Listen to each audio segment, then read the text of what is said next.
جیسا کہ آپ کو معلوم ہے کہ شب برات نصف شعبان المعظم کی رات، جس کو ہم شب برات کہتے ہیں، اس کی فضیلت احادیث مبارکہ کی روشنی میں بیان کر رہا تھا۔ اس میں آج خصوصاً سنن ابن ماجہ شریف کی کتاب ہے، اس کے اندر بھی باب ہے، باب ما جاء فی لیلۃ النصف من شعبان، شعبان المعظم کی 15ویں کی رات کی فضیلت کے حوالے سے باب بندہ ہے۔ اور پھر اس کے تحت ایک حدیث مبارکہ لائی ہے،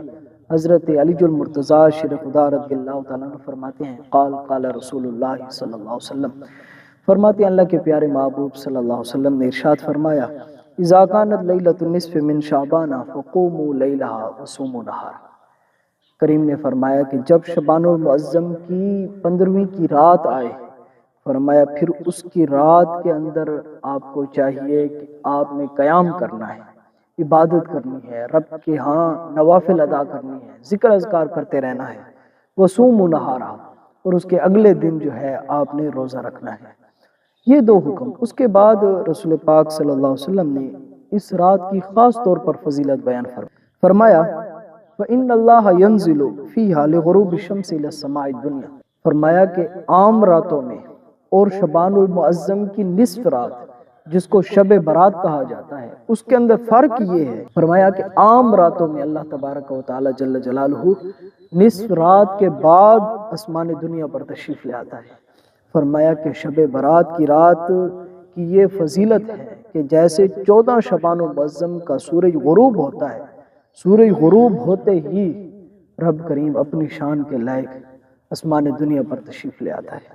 اور رب کریم کی طرف سے یہ اعلان ہوتے ہیں، فَيَقُولُ لَهَا أَلَا مِن مُسْتَغْفِرٍ فَأَغْفِرَ لَهُ۔ رب کی طرف سے اعلان ہوتا ہے کوئی مجھ سے معافی مانگنے والا،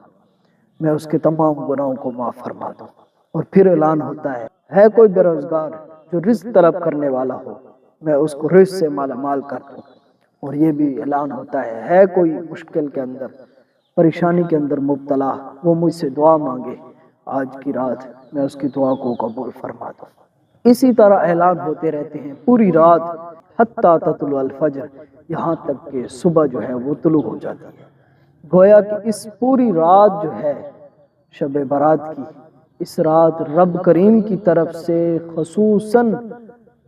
چھم چھم جو ہے وہ رحمتیں حضور کی امت پر برستے رہتے ہیں۔ تو ہمیں چاہیے کہ اس رات کثرت کے ساتھ عبادت کریں اور رب کے حضور نوافل ادا کریں، رب سے معافی طلب کرتے رہیں۔ اللہ تعالیٰ سے دعا ہے کہ اللہ تعالیٰ ہمیں صحیح معنوں میں شب برات کی تعظیم کرنے کی توفیق عطا فرمائے، ادب کرنے کی توفیق عطا فرمائے، ہمارا خاتمہ ایمان پر فرمائے، آمین بجاہ النبیین صلی اللہ علیہ وآلہ وسلم۔